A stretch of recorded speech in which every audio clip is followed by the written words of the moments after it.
Before we begin, let us know where you're listening from. After the story, rate it from 1 to 10. Now, let's start. The cold wind whispered across the fjord, carrying the scent of salt and pine as Linnea Zaccadotti stared at the blooded sand beneath her feet.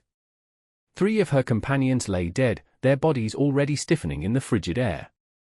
The 4th, Halvar, clutched at a wound in his side, his eyes wide with shock as he looked up at her. "Run, Linnea," he gasped.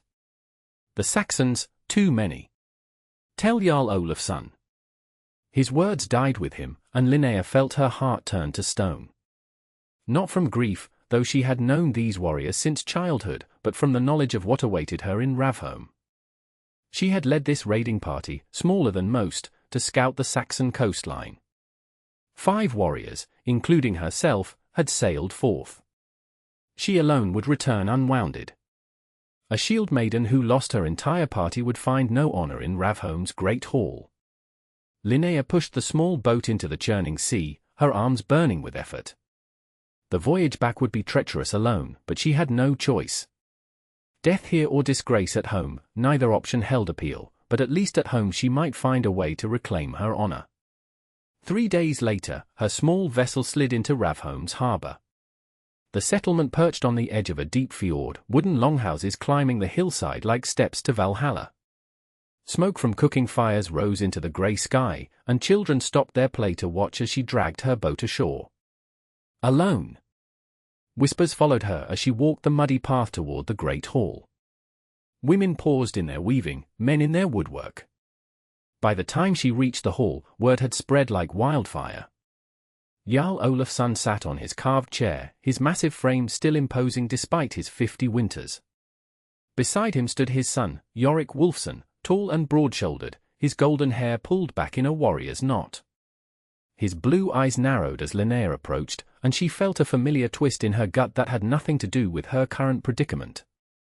They had grown up together, trained together. Once, they had been inseparable. Then Yorik had returned from his first raid a hero, while Linnea still fought to prove herself worthy of her father's shield. Now, he was the Jarl's heir, celebrated for his skill with an axe and his cunning in battle. And she was? Linnea Zaccadotti, Jarl Olafsson's voice boomed across the hall. "Where are the warriors who sailed with you?"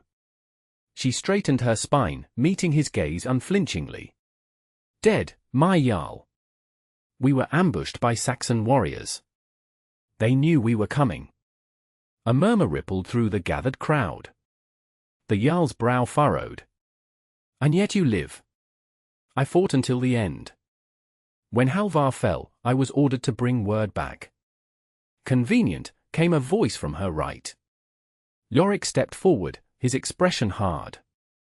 5 warriors, including the shield maiden who has so long sought to prove herself, and only she returns.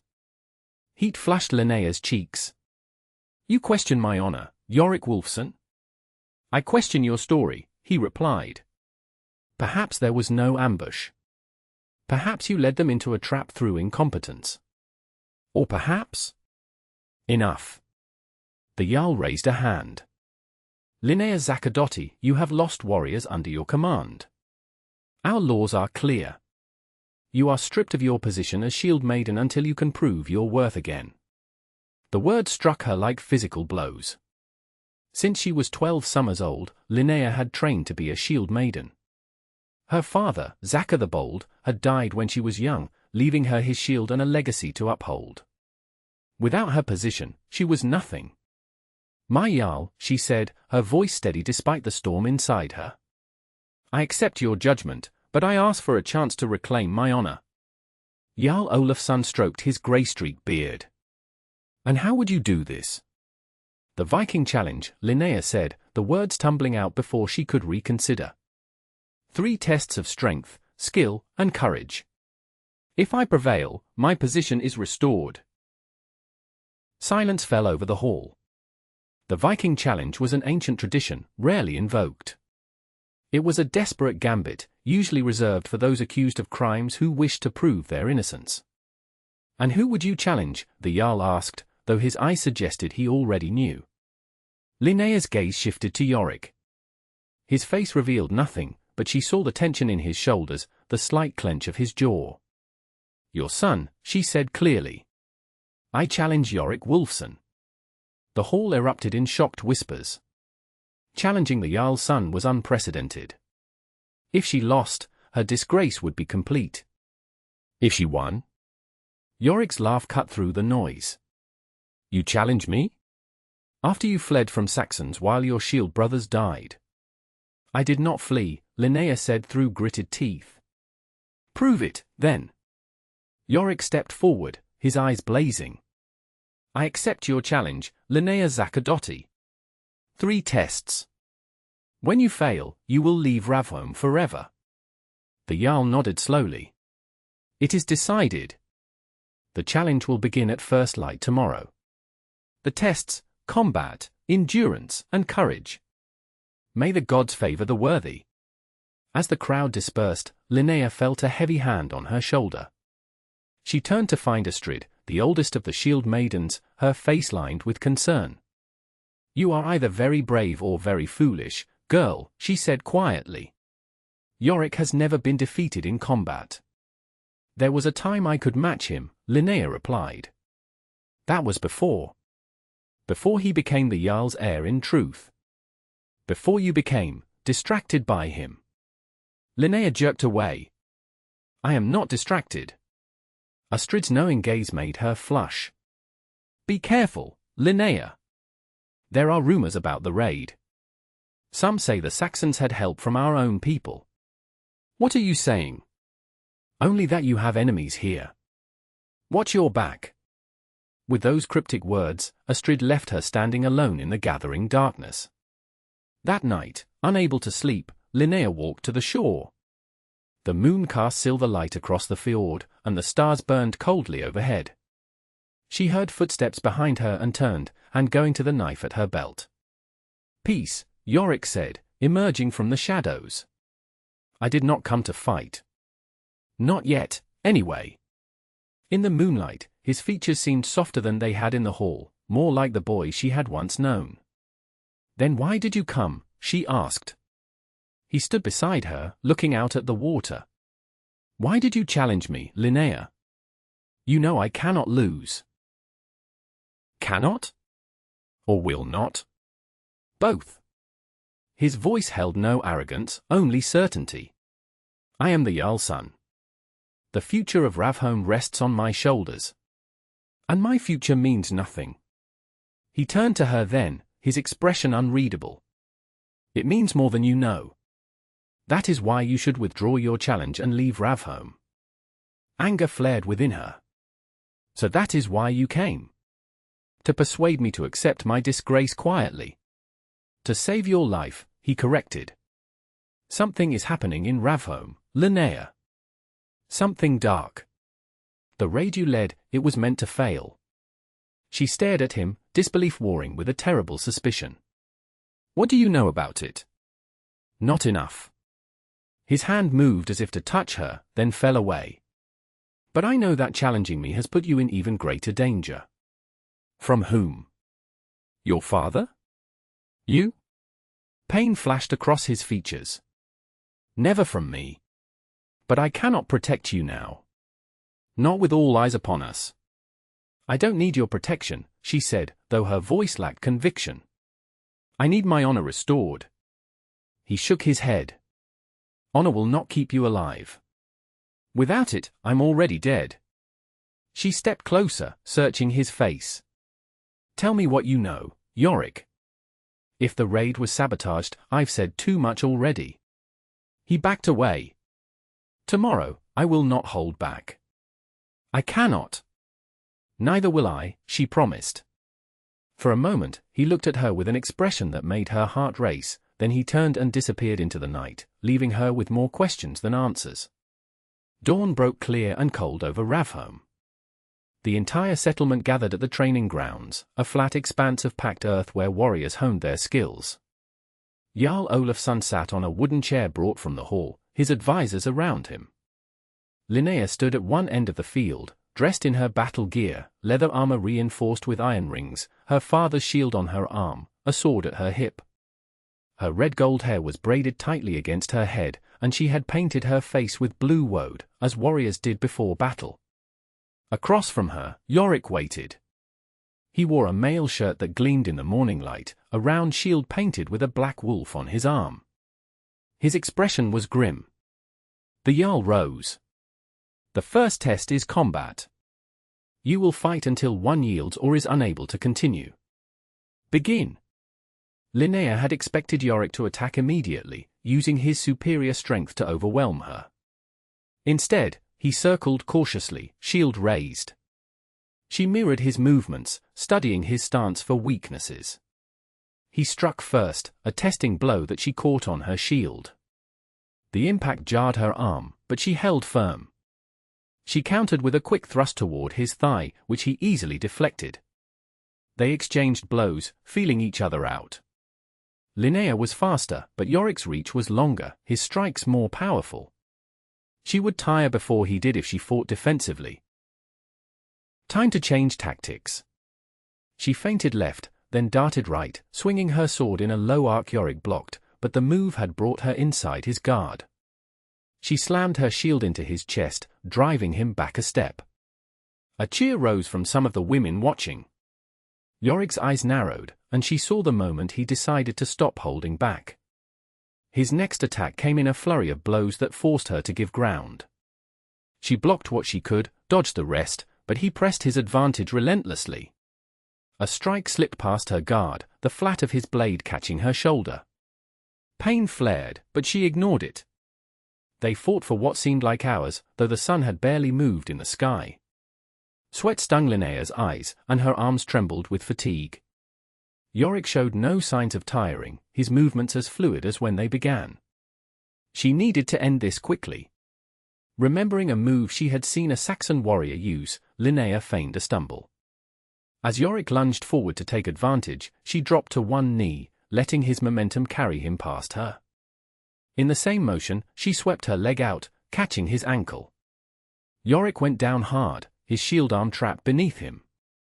Linnea was on him in an instant, her sword at his throat. For a heartbeat, their eyes locked. She saw surprise there, and something else, pride? Yield, she said, loud enough for all to hear. His jaw tightened, and for a moment, she thought he would refuse. Then, slowly, he nodded. I yield this match. The crowd erupted, some in cheers, others in disbelief. Linnea stepped back, offering him a hand up. After a moment's hesitation, he took it. Well fought, he murmured as he rose, too quietly for others to hear. But this was the easiest test. The jarl's face was thunderous as he announced, the first test goes to Linnea Zaccadotti.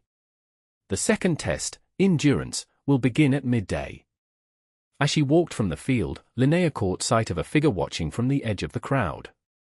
A man she did not recognize, dressed in the manner of a trader, but with the bearing of a warrior. He met her gaze for an instant, then melted into the throng. Who was that? She asked Astrid, who had come to offer her water. The older woman followed her gaze. A trader from the south. He arrived 3 days ago with news from the Saxon lands. She lowered her voice. And with him came rumors of a Saxon noble's daughter who disappeared during a Viking raid. Linnea frowned. What has that to do with me? Perhaps nothing. Perhaps everything. Astrid gripped her arm.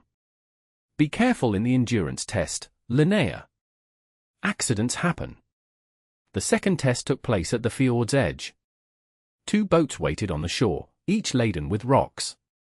The challenge was simple: row out to a distant skerry, a small rocky island, circle it, and return.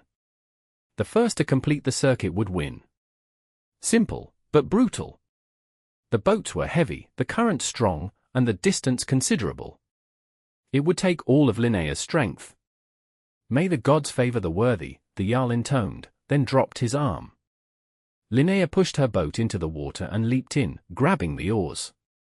Beside her, Yorik did the same. They began to row, setting a steady pace. The boats moved slowly at first, weighted down by their cargo. Yorik pulled ahead, his powerful strokes driving his boat through the water. Linnea gritted her teeth and rowed harder, ignoring the burn in her already tired arms. The first test had taken more from her than she cared to admit. The scurry grew larger as they approached, a jagged tooth of rock rising from the fjord. Yorik maintained his lead, but Linnea noticed he was breathing hard, his strokes less even than before.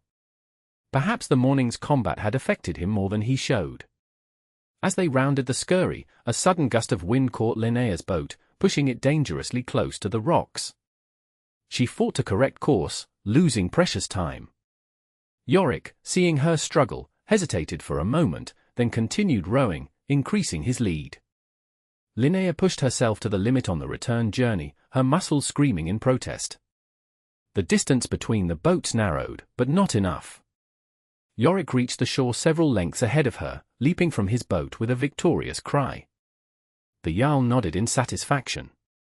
The second test goes to Yorik Wolfson. The final test, courage, will take place at sunset. As attendants helped pull her boat ashore, Linnea spotted the strange trader again, standing apart from the crowd. This time, he made no effort to hide his interest in her. Before she could approach him, Yorik intercepted her path. "You should rest before the final test," he said, his voice oddly gentle. "It will not be easy." "None of this is easy," she replied. "Who is that man?" "The one watching me." Yorik glanced over his shoulder, his expression darkening. "His name is Edric. He claims to be a trader from Mercia. And what does he truly seek? Vengeance, perhaps." Yorik lowered his voice. "The Saxon noble's daughter I spoke of, she was his betrothed." A chill ran through Linnea that had nothing to do with her wet clothes. "You think he believes I had something to do with her disappearance?" "I think he seeks someone to blame." Yorik's eyes met hers, troubled. "The final test tonight, it was not my choosing." "What is it?" He hesitated. "You will walk the fire path." Linnea's blood turned to ice. The fire path was an ancient test, rarely used. A trench filled with burning coals that the accused must walk across barefoot. It was said that the innocent would feel no pain, protected by the gods. "That is not a test of courage," she said. "It is a punishment." "Yes." Yorik's hand brushed hers, so briefly it might have been accidental. "Which is why you should withdraw now." "And go where?" "Do what?" "I am a shield maiden." "It is all I know." "You are more than your shield," he said softly.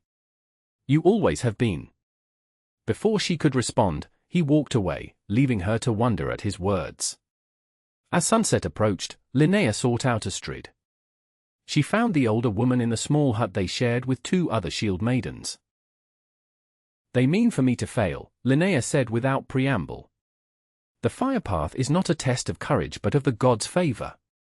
Astrid nodded grimly. "I feared as much. The Jarl's council pushed for it.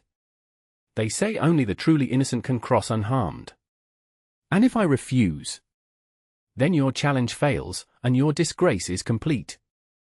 Astrid rummaged in a chest, pulling out a small pouch. "Here. An ointment made from herbs and fat. It will not prevent all pain, but it may protect your feet somewhat."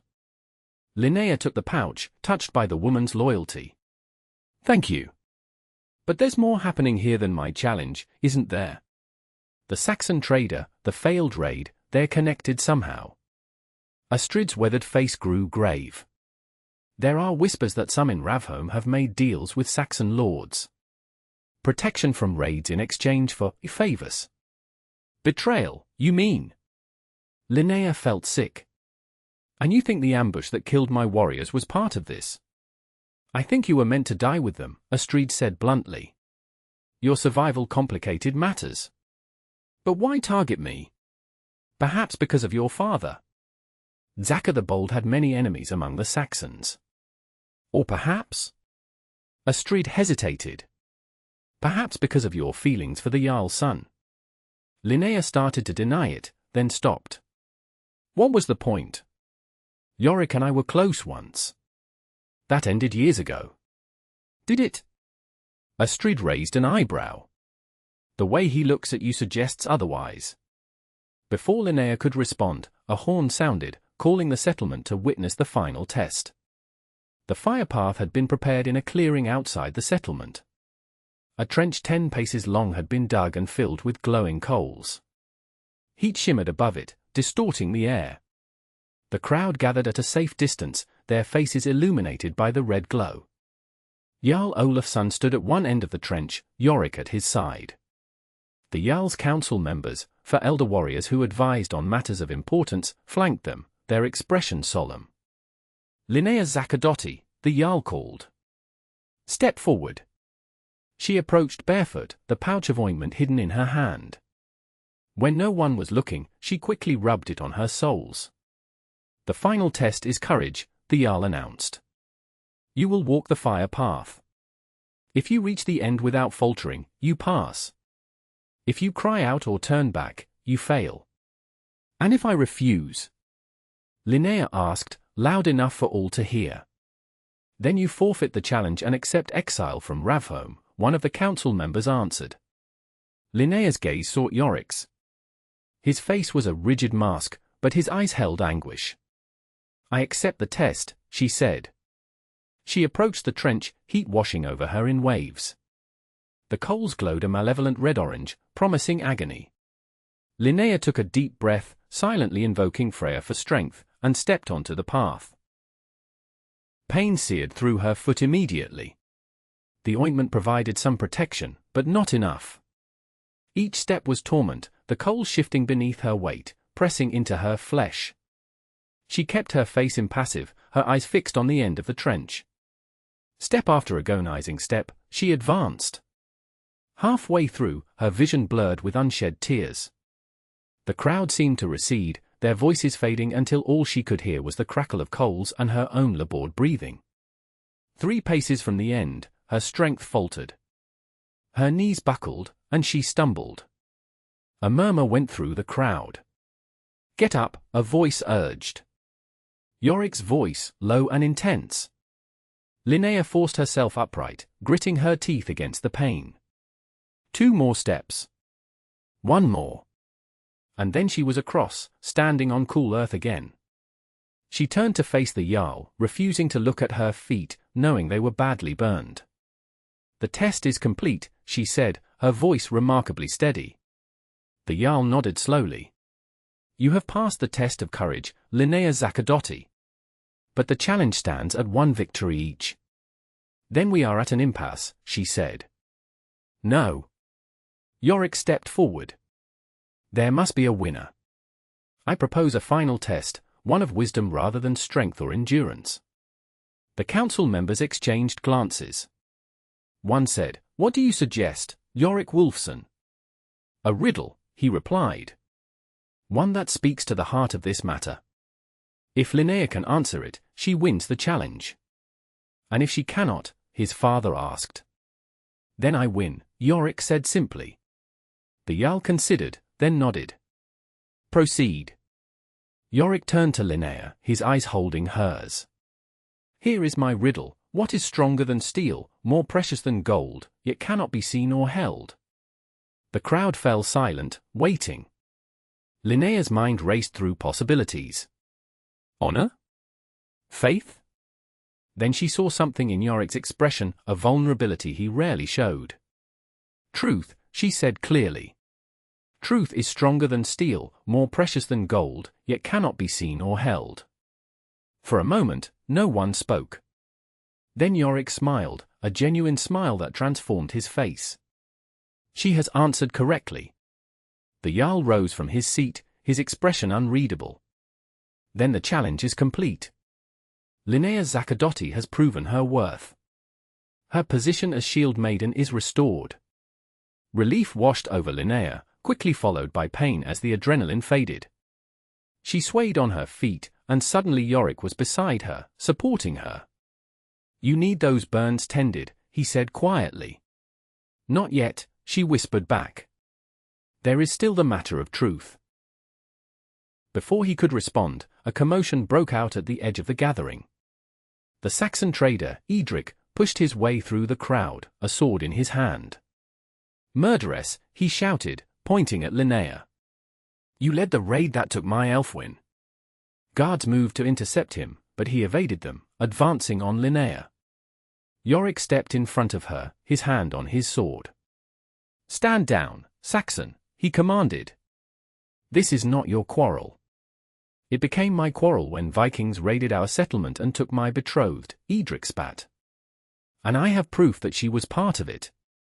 He threw a small object at their feet. A brooch, silver with amber inlay. Linnea recognized it immediately, it had belonged to her mother. Where did you get that? She demanded.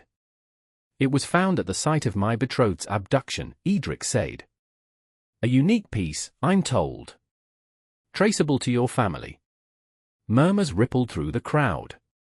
Linnea felt the ground shifting beneath her again, her hard-won victory turning to ash. I have never seen this Saxon woman, she said. And I lost that brooch months ago.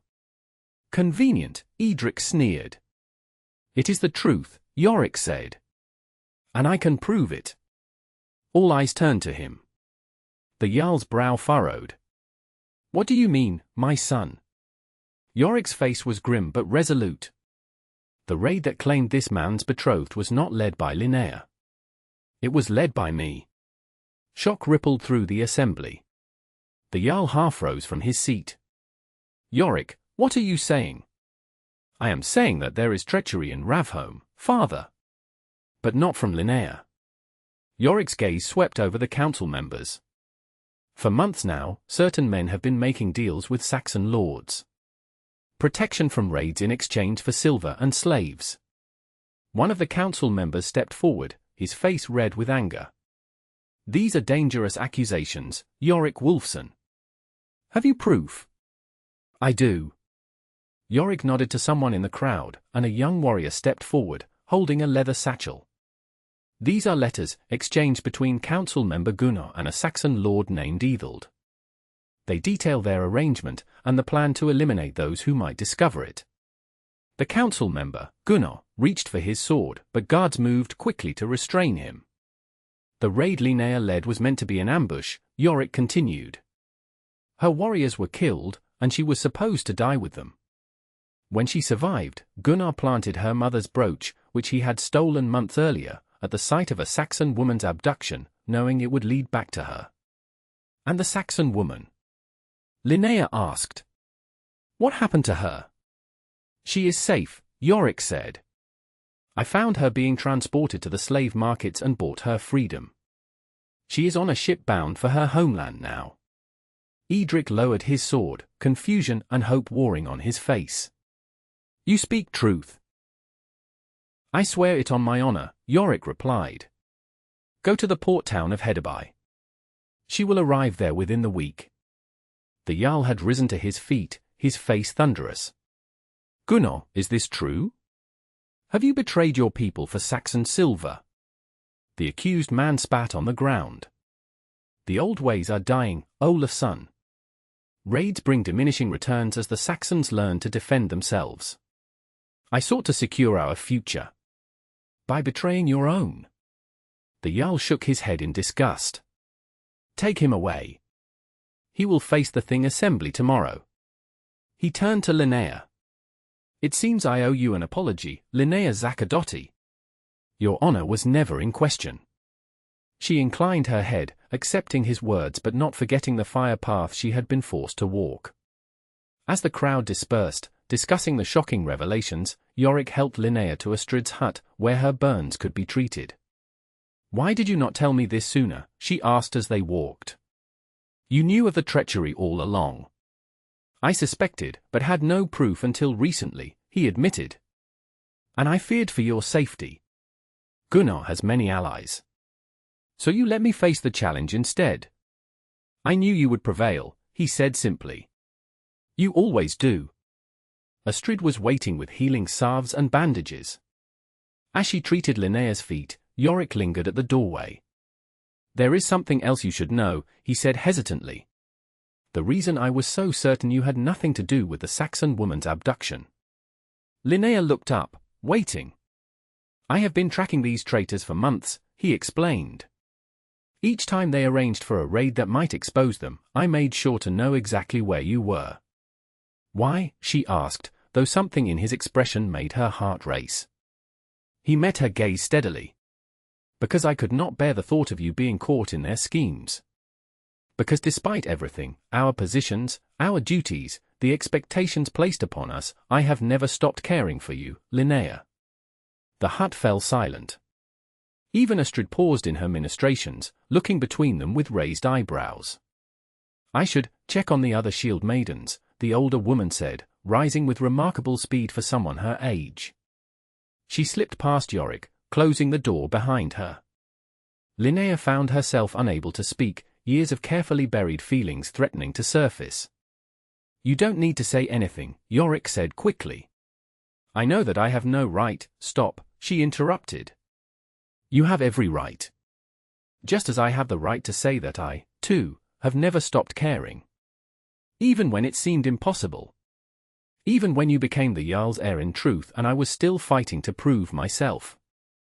He crossed the small space between them, kneeling beside her. It was never about proving yourself, Linnea. Not to me. You have always been the strongest, most honorable person I know. And yet we let duty and expectation keep us apart. Perhaps that was a mistake, he said softly. Perhaps it was. She reached out, her hand finding his. What happens now? He entwined his fingers with hers. Now, you heal. The traitors face justice. And then we see what might grow between a Jarl's heir and a shield maiden when they are no longer bound by the expectations of others. Your father may not approve, she warned. My father respects strength and honor above all. You have demonstrated both. A smile touched his lips. Besides, he has long suspected my feelings for you. Why else would he have been so harsh in your judgment? He feared I would show favoritism. And would you have? Never. His smile widened. I know better than to underestimate you, Linnea Zachadotti. The days that followed brought many changes to Ravnholm. Gunnar and his conspirators were tried before the Thing Assembly and found guilty of treason. Their punishment was severe, exile in winter, with no weapons or provisions. Few expected them to survive. Linnea's position as shield maiden was not only restored but elevated. The Jarl named her captain of his personal guard, an unprecedented honor for a woman. Some whispered that it was a gesture to please his son, but none who had witnessed her during the challenge doubted her worthiness. As for Yorik and Linnea, they moved cautiously at first, relearning each other after years of distance. They trained together, as they had in their youth, but now their sparring sessions often ended with laughter rather than competition. They spoke long into the night of their hopes for Ravnholm's future, finding in each other not just companions but partners in vision. When spring came, bringing with it the raiding season, Linnea prepared to lead her expedition to the Western Islands. The night before her departure, Yorik sought her out on the same shore where they had spoken months earlier. I have something for you, he said, holding out a small package wrapped in soft leather. Inside, Linnea found a brooch, silver with amber inlay, identical to the one she had lost. I had it made to replace the one that was taken from you, he explained. A smith in Hedeby crafted it based on my description. Linnea ran her finger over the intricate design.